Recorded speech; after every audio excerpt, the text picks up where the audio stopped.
Good morning, ladies, and welcome to the Women to Women National Conversations Tour. This is our new series, Let's Talk About It. Before we get started and introduce our panelists, we have a few housekeeping issues. This is an audio only discussion, but you would notice that there is a chat box. So, anytime during the presentation or the discussion that you have a question for our panelists, please feel free to submit your questions and we would do our absolute best to get to all of the questions. So, without further ado, let's get started. As mentioned, my name is Sharon Jackson, and I am filling in today for Sarah Chamberlain, who is the president and founder of the Women's to Women's Tour. Unfortunately, Sarah's not feeling well today, so she apologizes that she can't be with us. But just to get started, I want to thank all of you all for joining us this morning. And we sincerely pray and hope that all of your families are safe and healthy during this crazy, unpredictable time. But we are encouraged that our country will return to some sense of normalcy, whatever that new word means, soon. But just a little bit about the Women to Women National Conversations Tour. We travel the country engaging women such as yourselves in candid and frank conversations about issues that are important to them. Our 2019 tour took us to 9 amazing cities, some of them being New Orleans, Chicago, Little Rock, Jacksonville, Florida, Columbia, South Carolina, New York, Kansas City, just to name a few. A lot of you, the ladies on the call today, we've had the pleasure of meeting you in person. But for those of you that we have not met, please stay tuned for our hopefully uh, third and fourth quarter tour stops. And hopefully, we're coming to a city near you. So please always visit our website. It's the number 2wtour.com for updates. One of the things, although we can't be with you in person today, but we thought it was important to keep the conversation going. We think that the issues are still the issues, and we want to keep them current and relevant, and so we want to keep talking about it. Our weekly webinars have covered a various of subjects, such as understanding the stimulus package, for the small business owners, to the challenges of virtual teaching and learning, which all of us that are doing that know how challenging that can be, to that all important subject of money. We a couple of weeks ago we did divert from the seriousness and we had a demonstration by a celebrity makeup artist on how to create your Zoom meeting face because we're all participating in them. And the last thing that we want to do is put on a bunch of makeup. So he was very creative and doing a few demonstrations on preparing your Zoom meeting face. Well, the disruption in the business practice is completely foreign and it's changing day by day. And, during this time, as I was just speaking with one of our panelists, you can't really plan and you can't prepare because it is ever changing. What was relevant yesterday is not relevant today. So for today's discussion, we want to talk about, do you know your rights? Today, we're joined by two wonderful attorneys. First one is one of our original Women to Women panelists from Columbia, South Carolina, Miss Tameika, and then our new friend Lane. Ladies, I could read your resumes and your CVs, but I thought it'd be best that you just tell the ladies about yourselves. And ladies, we have the pleasure that oftentimes you don't get free advice from attorneys, but today we have the pleasure of getting some free advice. So, ladies, welcome to the conversation, and let's start with you, Tameika. Thank you so much, Sharon, and it's a pleasure to be here. And good morning, ladies. It's great to have all of you guys on the call. My name is Tameika Isaac Devine. I am a practicing attorney in a partner in the law firm of Jabber and Isaac here in Columbia, South Carolina. I've been a partner in this law firm going on 20 years. And my primary areas of practice are probate and real estate. However, I'm also a 20-year elected official. And so I'm very versed in employment law because as an elected official running the city of Columbia with over 3,000 employees, we have to be very cognizant of our employment issues all the time.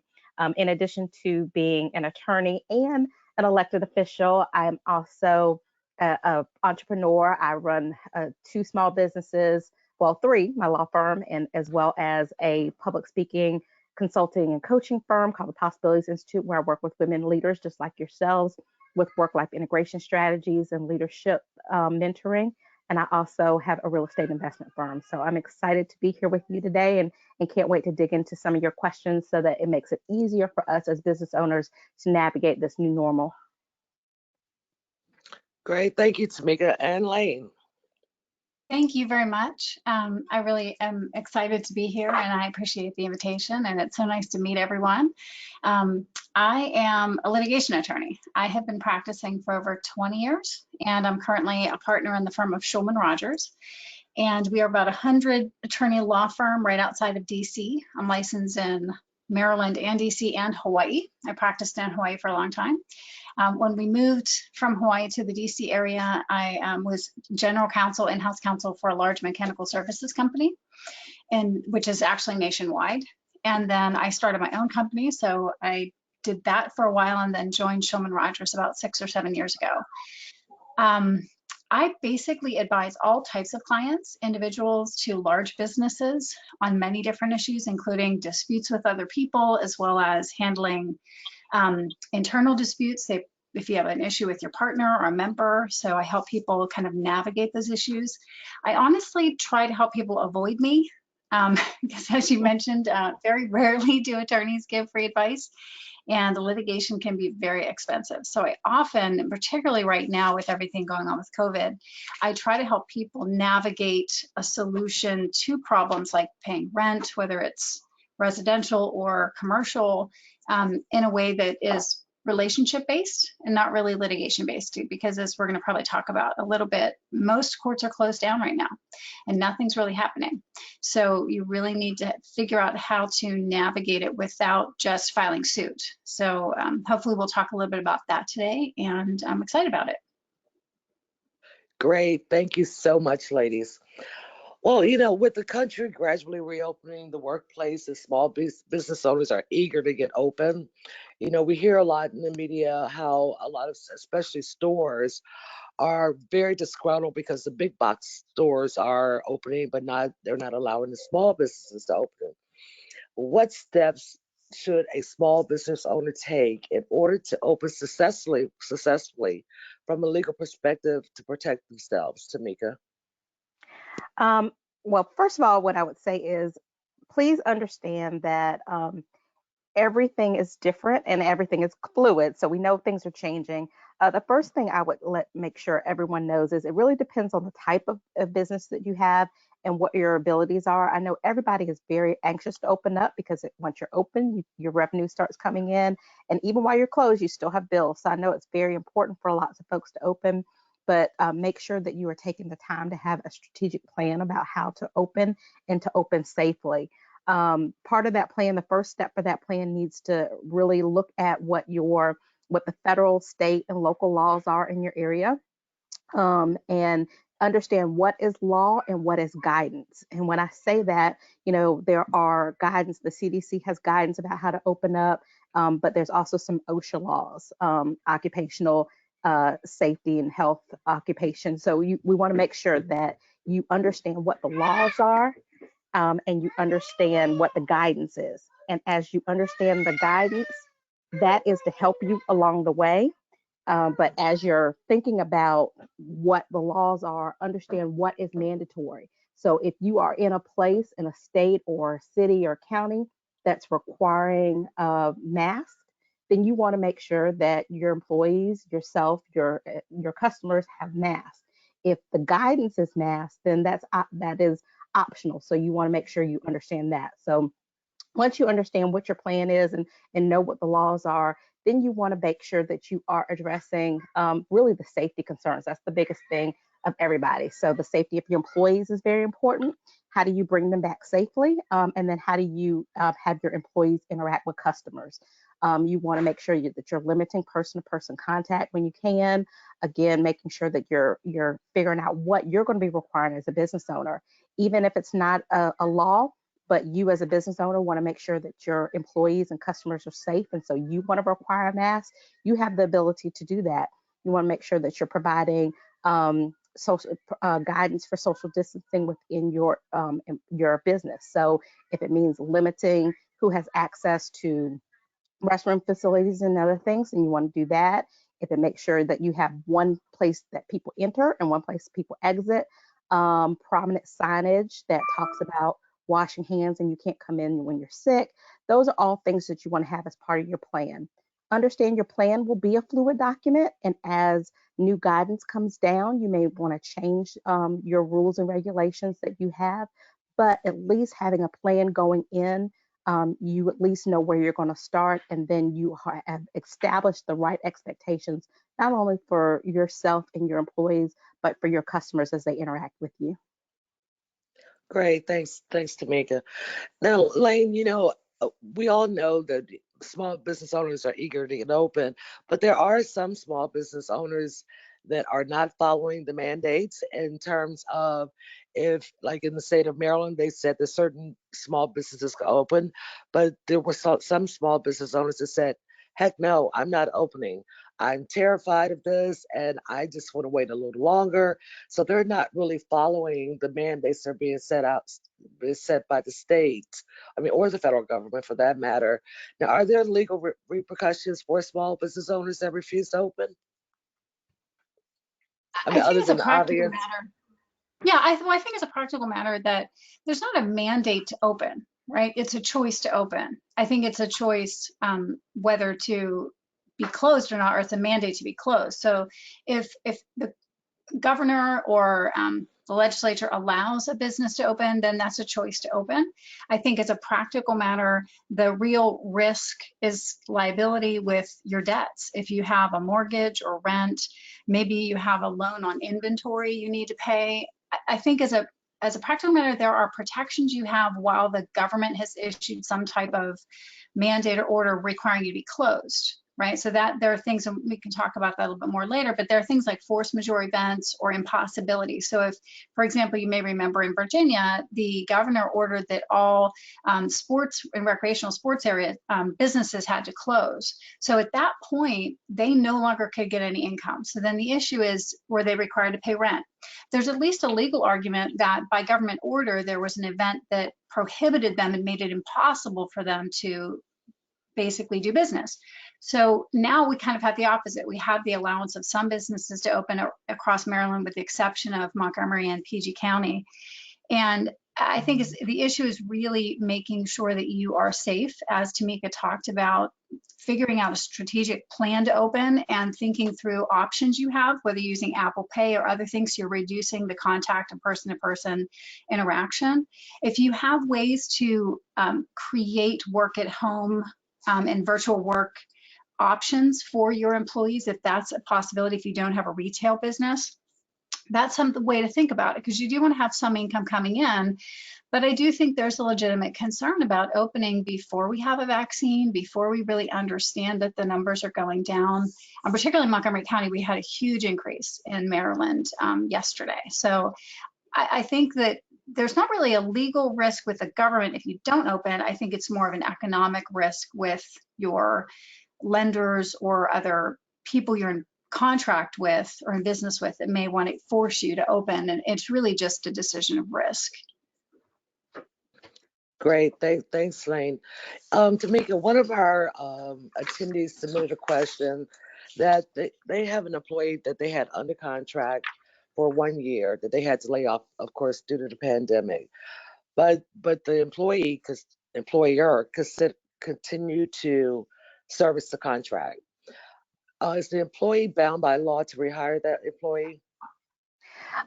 So again, kind of as Lane says, it depends on kind of where you're looking at. But in generally, no, they're not bound to rehire that employee.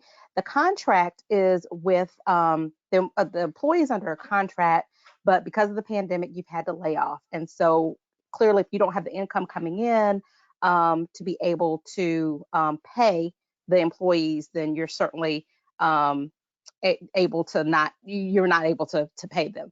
But the question really is, when you look at some of the assistance that has come down, as far as for businesses. So particularly, I'm thinking about the PPP loan, the payroll protection program. If you got a PPP loan and you use the employment of that employee as the information that you submitted to get that PPP, then yes, you need to make sure that you are keeping at least the number of employees that you submitted under PPP.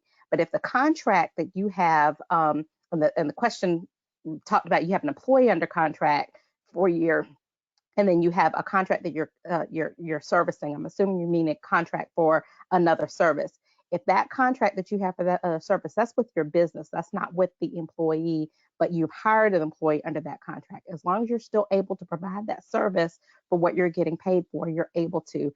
But I caution anybody, if you have received any federal funds or state funds, because there are some states that actually have assistance programs to businesses. If you have applied for any assistance and you've received that assistance and you use those employees to support your need for that financial assistance that you're getting, then I caution you not to have that, not to go back on what you've submitted, because you want to make sure that you are able to comply with all the terms and regulations for your assistance for that loan to be forgivable. So if you've gotten a PPP loan and you've said, I've got 10 employees and that's what they're paying you for, but you choose to, cut your costs in some other way, so you reduce that 10 to 5, then the amount of money that you got for those other 5 employees will not be forgivable, and you could have some ramifications with the federal government.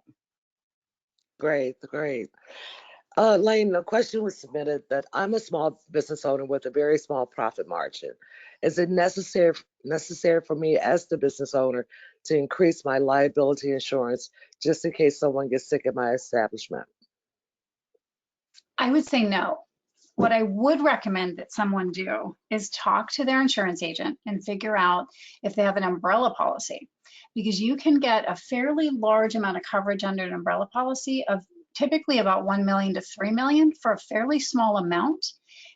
That would be in addition to your commercial general liability policy. And that's something that would cover you no matter what. And that's relatively inexpensive insurance.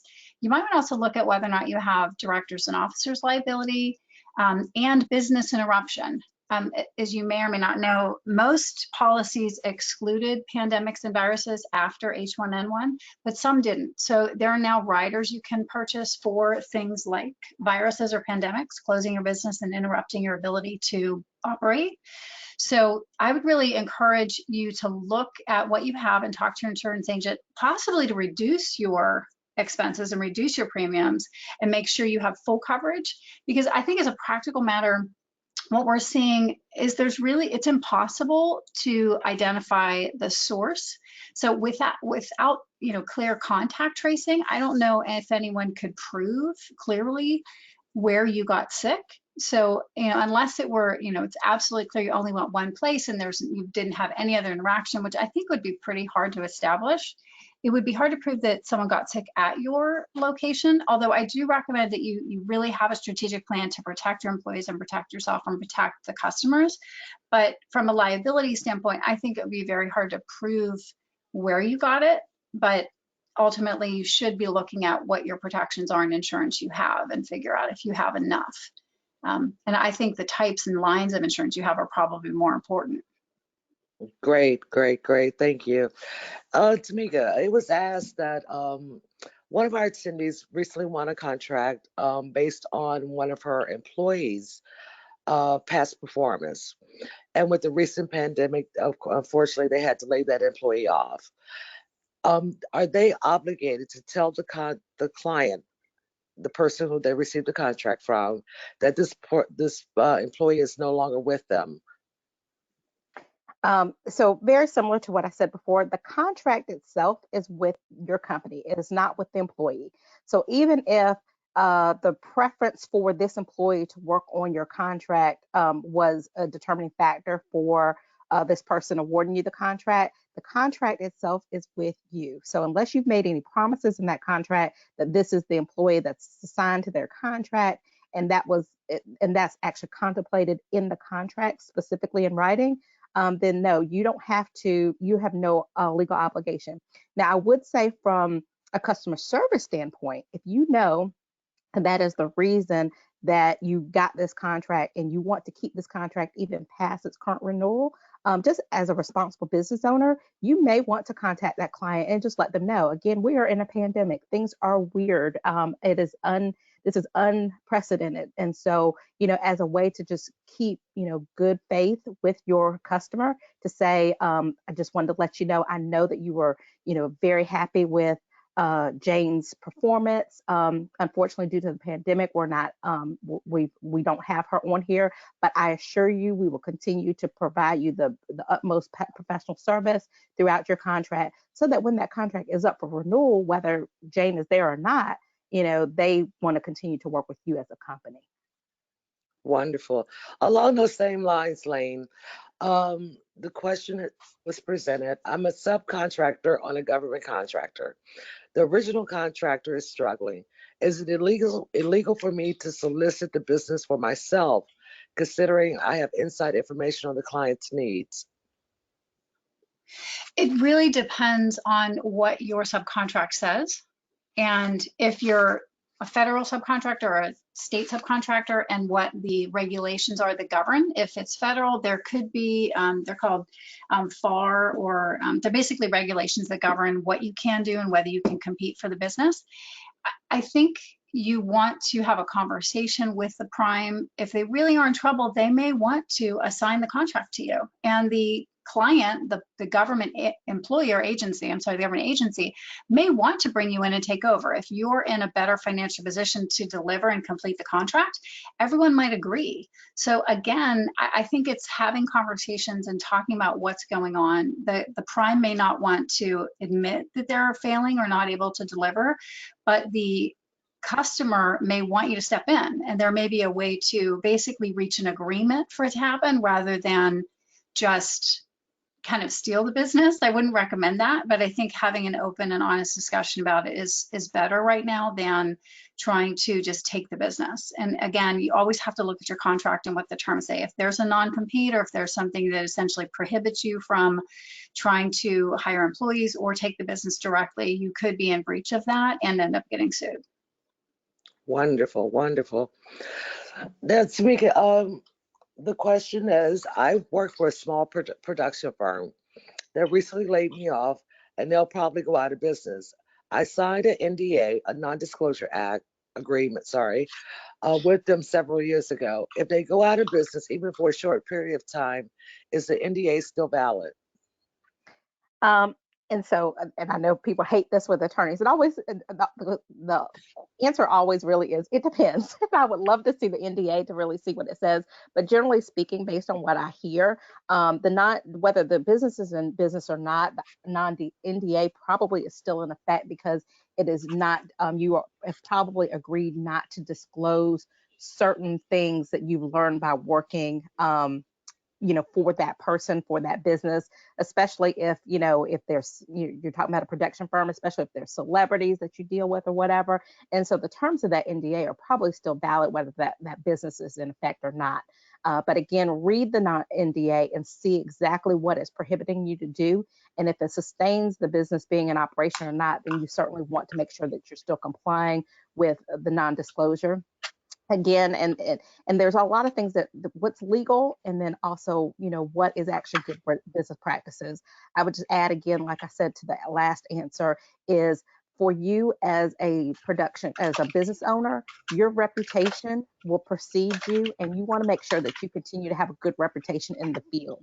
And so whether the NDA, if there's parts of it that are no longer in place, but by disclosing something, even if you're able to, because the NDA will allow you to, if that will mess up your reputation within that field, you certainly don't want to do that. You want to make sure that people can rely upon you as a good business person, as trustworthy, someone who keeps confidential information confidential. So I would just be very cautious at disclosing anything, even unintentionally, that could be deemed as you violating the terms of that NDA.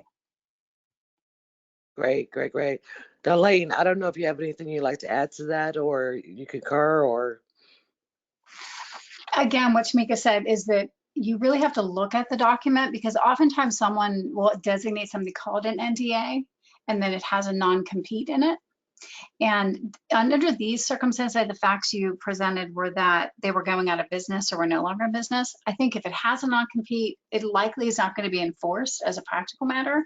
But if there is an owner who's trying to set up a new business and maybe wants to enforce the terms and doesn't want you to do that, you really just want to look at the terms, because most states have restrictions on the scope of a non-compete, which I'm finding is a big issue that's coming up right now, because people are being laid off and they're trying to look for new jobs, and people are still trying to enforce the non-competes.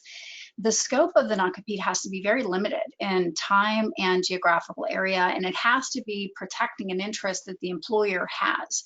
So it really has to, you have to look at it and make sure that it makes sense. And some courts will carve, it's called the blue pen rule. They'll kind of strike out some bad terms, and others will just strike the whole thing if it doesn't look right. So it really matters where you live and what the law is, the governing law in the contract, to enforce it. Great, great. Now this is for both of you ladies. This is quite a unique situation. This participant won a government contract about 5 years ago. And with the recent stay-at-home orders, they can no longer service the contract. They do not indicate whether or not they're still being compensated, unfortunately. But her employees are not interested in returning to the environment because it's very toxic. She feels like the government should still be liable for the remainder of the contract, and wants to know, is she wrong for feeling that way? I don't know if you want to answer first, Tameika. I can. Yeah, you can go ahead. And I know that the person's not on here. There was a couple of questions I had when I read this question. The first of all was like, what is the toxic environment? Is that toxic environment due to, is that really their way of saying that they feel like it's unsafe to go back in, or is it toxic became like the environment, it was not a productive work environment, which those are really two different things about, what supports their interest in returning or not returning. But I guess the question I really had on this was, if you can no longer afford the services because of the stay-at-home orders, it really goes back to what Lane talked about before, your ability to complete the contract because of the stay-at-home order. And if a stay-at-home order is preventing you from completing the services, then there may be a way that contract is not out. So I can't imagine, just from the thought of this question, whether or not the government would still be liable. But it just seems like there's more information that we need to know on this question. It does seem like there's some more here that maybe is not being asked. Okay.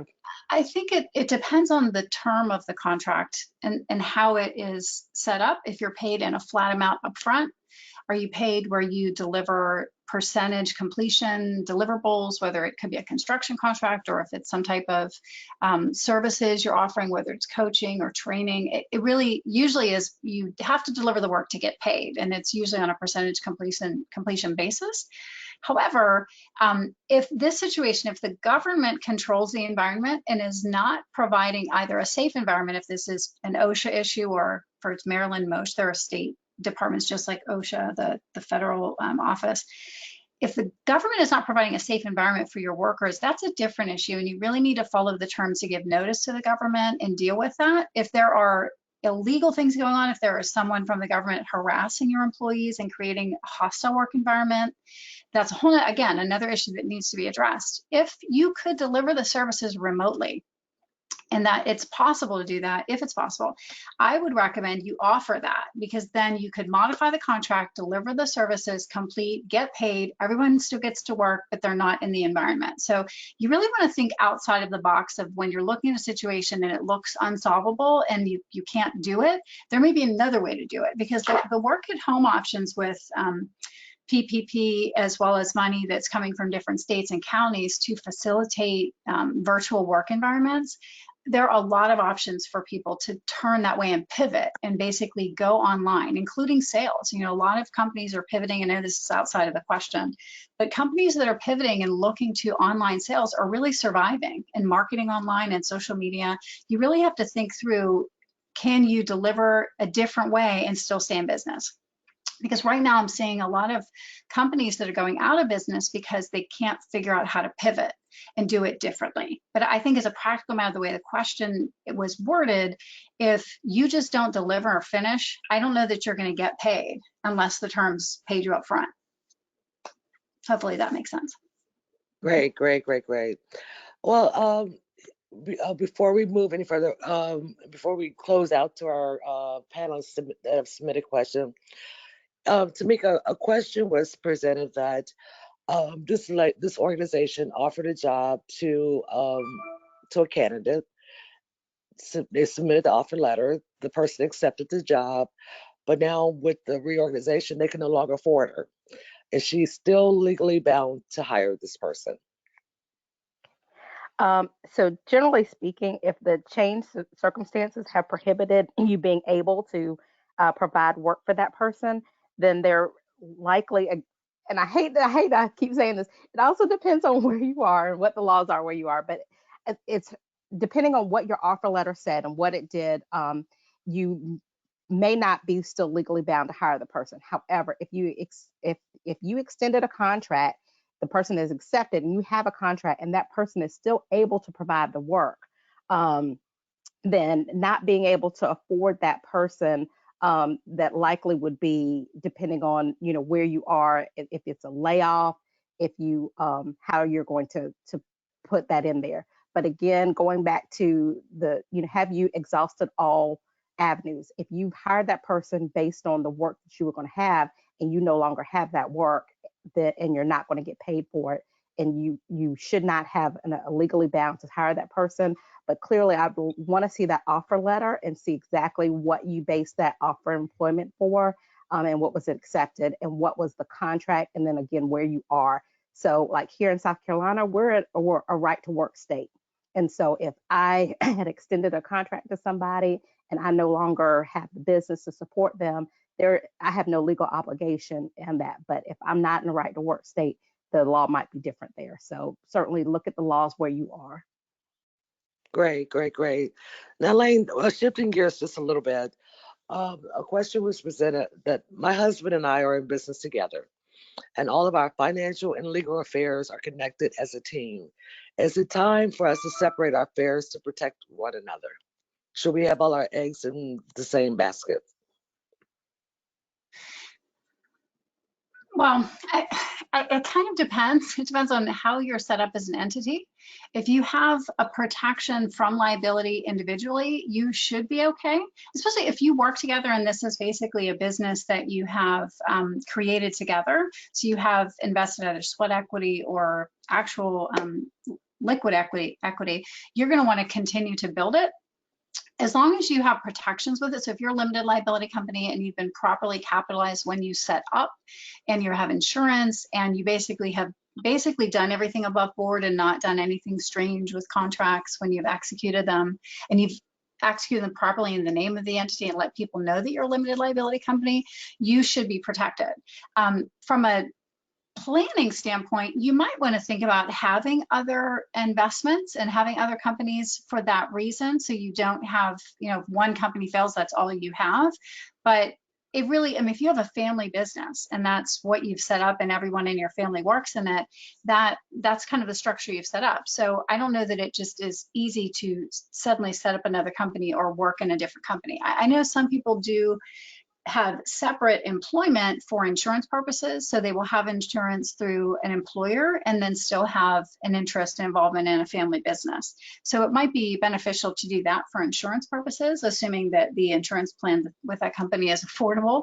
But it's not necessarily something you have to do to protect yourself from liability. I think Tameika can probably talk better about, from an estate standpoint, planning to make sure you have your assets protected from collection or judgments in the event that you do end up in a dispute and you lose. And I think that there are ways to protect your family assets in trust and other mechanisms that can help you. And I think that's something that everyone should consider and do. Great. Tameika, would you like to add anything to that? Yeah, I would just say that I would agree with what Lane said as far as the way you're set up And financially, there's probably whole lot, if it's your household, financially there's not a whole lot there. But for estate planning, you certainly want to make sure that you look at what's best, especially if one member predeceases the other. There are mechanisms that you may want to look at, like a trust, um, and making sure that you have some things in place. The other thing I also wanted to point out, I was thinking about when Lane talked about is, when we talked about the liability insurance, Lane also mentioned about the umbrella policy. And, the first thing I thought about when I read this question is, my husband and I, we have a real estate investment firm as a business that we have together. And so, it's still, yes, it's a business, but it's still our household.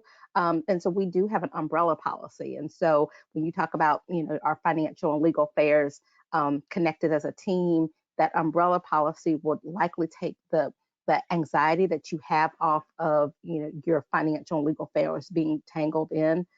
So those are some things that you want to think about. Make sure that you have insurance and liability insurance to cover what liabilities that you may have, but you also may want to look at setting up a trust. And so I would encourage you to sit down with an estate planner and talk about what the business is, what the assets of the business are, what the personal business is, what the personal assets are, and what do you want to happen. And they can tell you what entities would likely be best for you to set it up, and may have some shelters for you that they want to suggest.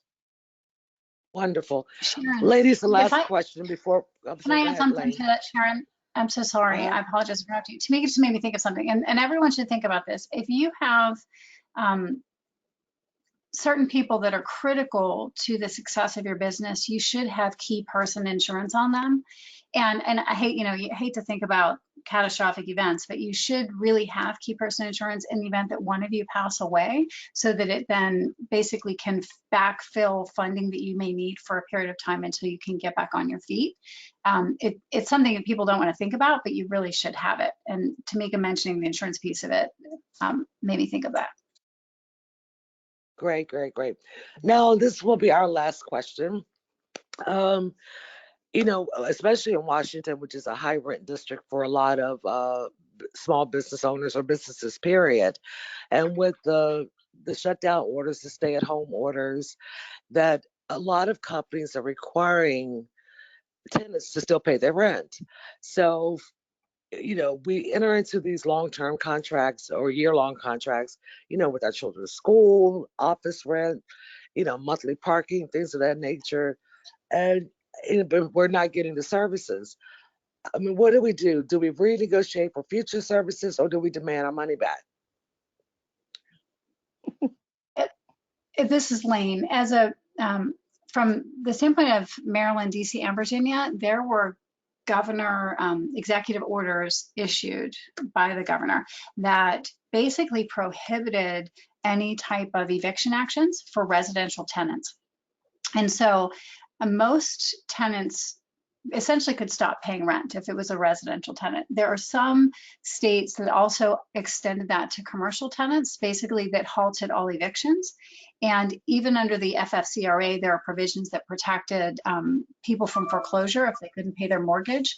As I mentioned, I think at the outset of the call, there are these concepts typically written into contracts called force majeure, which are what often people think of as acts of God, that essentially make it impossible for you to perform your contract. So if suddenly there's no alternative service offered, like online education for schools, if nothing's being offered, you can ask for your money back, and or you can stop paying if basically what you were paying for is not being offered anymore, because you have the argument that essentially the fundamental understanding for the reason why you entered into that contract no longer exists and doesn't work. So, for example, if there's a government order that says you cannot open this business, you must close the doors, you no longer can operate, you no longer have the use of that space. So I would definitely encourage tenants and landlords to talk, and contracting parties to talk, to figure out a solution that works, because even if the landlord has a mortgage and they have financing costs, they still have to pay. Many banks are giving 3 to 6 month deferrals. So it really is just tax the insurance on, I'm sorry, the interest onto the end of the loan. So there really is a way to work around it in the event that there truly is an impossibility to deliver what was the purpose of the contract. Yeah, and I would just add on to that. So I always tell people, remember both ways. So there are certainly contracts that you've entered into as the consumer that may be financially challenging for you, considering that the place is no longer in business. And perfect example, like I have a 3-year-old, so daycare is closed. For the first month or so, they did not charge anything. For the month after that, they were saying, if we're going to continue to pay our teachers, then we need to have some kind of income. The PTO got together, agreed that we would pay a reduced amount just to keep the teachers employed until the PPP loan came through, and then no longer were we being charged. Certainly, in that kind of situation, if the service is not being provided, again, depending on the contract, so it also depends on your contract, but if the service is not being provided, you certainly have a right to, ask for your money back or see if you can negotiate any kind of future services. But it also depends on probably the relationship that you have with that entity and what's your ultimate goal. The one thing I do want some people to consider is, as small business owners, we may also be on the flip side of this question as well. You may be somebody that someone has contracted with you, and you are relying upon that income to keep your business going, but the way you perform that contract may be challenged at this time. So you also want to be proactive at figuring out those contracts and figuring out if there's something that you can offer. Lane talked, and I can't echo enough how we have all got to be flexible and figure out how we are going to operate in this new normal. Even after the immediacy of this pandemic, there will be lots of changes at the way people do business. People will be looking at teleworking and delivering services online and remotely. And so look at the way that you're able to provide services and still support your contract or fulfill your obligations under the contract, instead of having to refund someone's money. And I'll give you an example for my firm where I do consulting and contract and coaching services.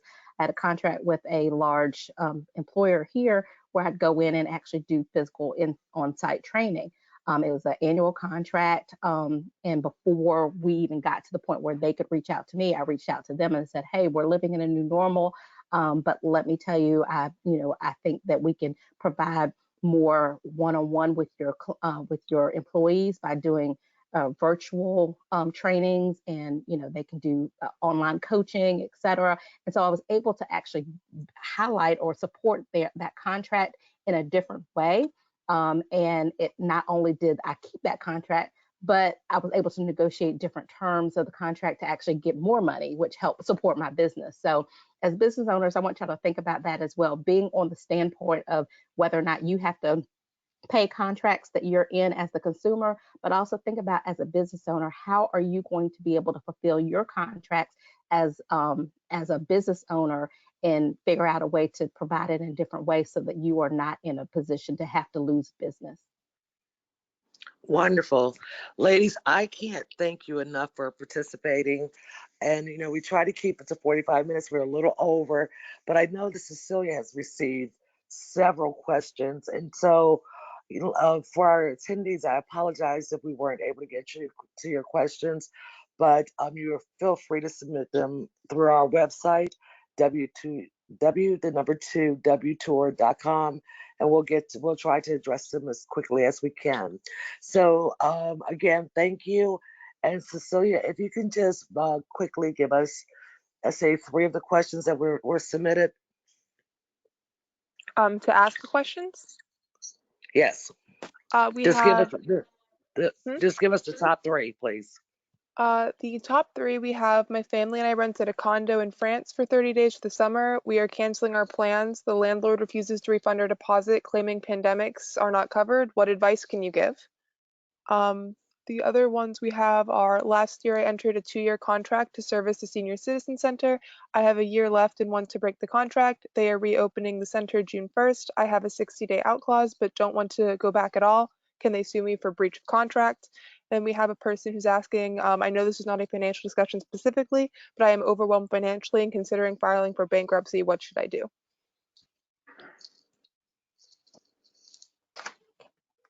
Sharon, Who do did you you want want to us address which one first? Yeah. All right, let's start with you, Lay. Let's start with the condo in France. Wouldn't we all love to have a condo in France for the summer, but not this year? But uh, what do they do if they say that pandemics are not covered in their out clause? Again, it really depends on the terms. So if you have to look at the terms and make sure what they're saying, they actually say, because there may be details that allow you to get out. It depends on how you did the reservation, if it's through Airbnb or some other type of web-based rental company that's really a go-between. There may be terms that they will refund the money even if the owner may not, or a portion of it. You also have to look at whether or not it is impossible at the time you have scheduled. For example, there was a time period when you couldn't travel in and out of the US for a period of time because of federal orders. If you can travel, it may be possible to go. The question is whether you want to. And suing internationally is quite difficult. So you'd want to figure out, is there a way to pursue a lawsuit here? Would it be binding? I think you really have to go to the terms of however you rented the condo and look at that and see if it's possible. And Sharon, I would just add on that, because of the fact, if it's still a trip, and it sounds like an amazing trip, I wish I could go as well. But yeah, this summer is not the right place. If you're not able to get your money back, look at the negotiation, like whether or not, because France and other places are hit as well. See if maybe you could transfer, that week or that summer to another time where you think it might be safer to travel.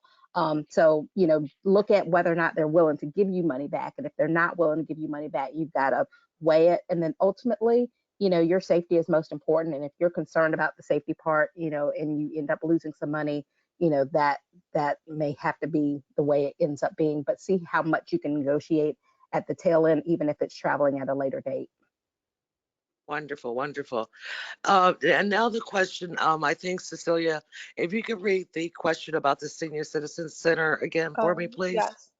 Last year, I entered a 2-year contract to service the Senior Citizen Center. I have a year left and want to break the contract. They are reopening the center on June 1st, and I have a 60-day out clause but don't want to go back at all. Can they sue me for a breach of contract? You say service, is this an employee servicing it or a vendor? Do we have any It's a info on vendor.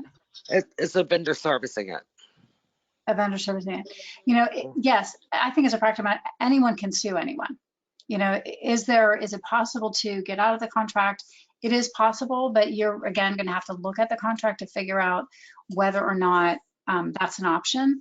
Something Tameika said, it was very, I think, profound, and I think it's kind of similar to what I think Mark Cuban said, that how you handle things right now is going to define your brand as a business going forward. So you pick up the phone and basically say, look, I'm concerned. I don't think I want to perform. I don't want to continue to service this contract.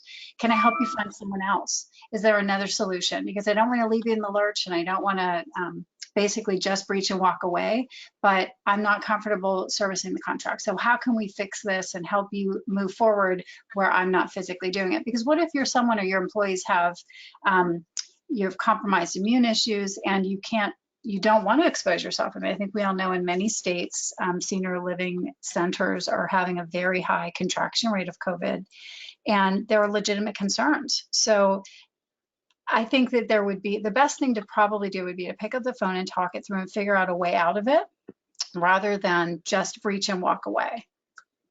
That's what I would recommend. Okay, great. And Cecilia, I'm sorry, what was the last question we had? It is a person saying, I know this is not a financial discussion specifically, but I am overwhelmed financially and considering filing for bankruptcy. What should I do? So what I would say to that is there are a lot of people who are struggling financially. Certainly explore all of the resources that are out there. There are a ton of local, state, and philanthropic resources that may be a lifeline for you. So I certainly would explore all of those at this point for you. If those are not open to you, then I would sit down with a bankruptcy attorney and make sure you understand long term what it means for you. There may be some benefits to you as far as the creditors that you have and other things, but they also, depending on how you want to grow your business and the immediate future of your business, you may want, it may limit you on some of the things you want to do moving forward. So I would just be cautious for you. And so sitting and having a consultation with a bankruptcy attorney would probably be your best bet. Most of them will do, a very nominal fee for a consultation, and at least they can know specifically what your debts are and your liabilities and what your financial situation is, and they can tell you what the ramifications would be. But I wouldn't jump into bankruptcy before I explored any and all options. And like I said, especially there are a lot of philanthropic resources out there right now for small businesses, women-owned businesses. A lot of them are not getting as much attention, unfortunately, as as like the federal program. So it's going to require you to do some research and some networking. But I would look and see what's out there and see if you can apply for something like that.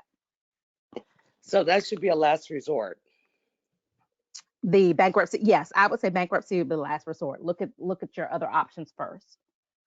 I Great, absolutely great, agree great. with Tameika. I think a lot of people don't realize that a number of debts are not dischargeable anymore.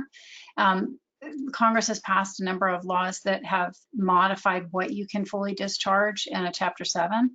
I don't do traditional bankruptcy work, but I've done kind of peripheral matters with it. And it's different than what it used to be 15, 20 years ago. So I highly encourage you to talk to someone who is knowledgeable and isn't just cheap. You want to talk to someone who knows what they're doing and what they're talking about, because you could have long-term repercussions and still not discharge certain debts, and it can be a disaster. So make sure you understand what you're doing if you go into it. Great, great, great. Well, ladies, I apologize first of all for going 10 minutes past our time, but it has been an amazing and informative conversation, and we can't thank you enough for participating.